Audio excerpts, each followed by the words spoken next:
Individuals with disabilities make up a significant percentage of the youth population. In this study, disability is defined as having a functional limitation, which is measured by any self-reported difficulty in hearing, vision, cognition, ambulation, self-care, or independent living.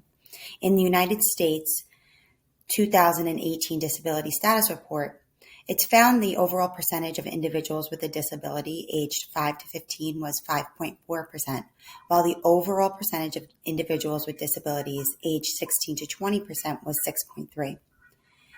And so 21,824,088 individuals aged 15 to 19 have a disability.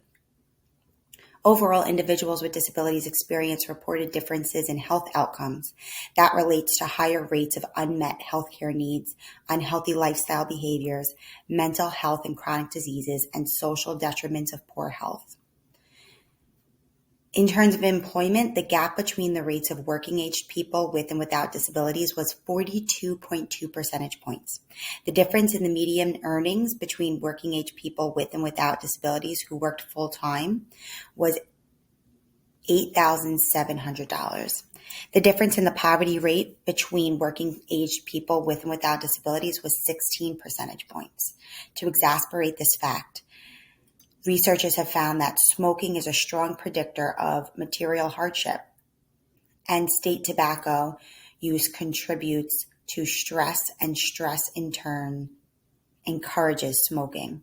So due to the negative impact of tobacco use and the already lowered outcomes for individuals with disabilities in health, this work aims to highlight the impact of tobacco and smoking for the over 2 million adolescents with disabilities. This work is a synthesis of the current research, which focuses on specific disabilities, differences in types of tobacco use, perceptions of harm, impacts of use, and potential implications.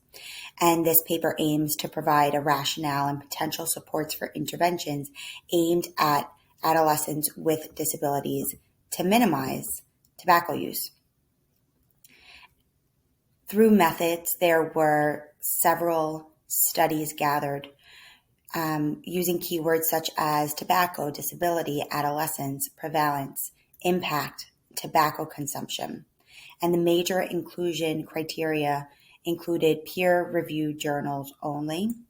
But then I broadened my search to include federal health organizations such as the World Health Organization and the Center for Disease Control and Preventions, and other federal agencies who report numbers related to health and educational outcomes for individuals with disabilities, such as the U.S. Census Bureau, the U.S. Department of Health and Human Services, and the United States Department of Education.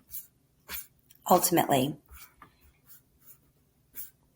adolescents with disabilities are at a greater risk of future negative financial, mental, and physical health impacts due to tobacco use and addiction. Further investigation into relationships between the deficits of individuals with disabilities and the prevalence of starting and continuing tobacco use is warranted in support of narrowing the gap in outcomes for individuals with disabilities to their peers without disabilities.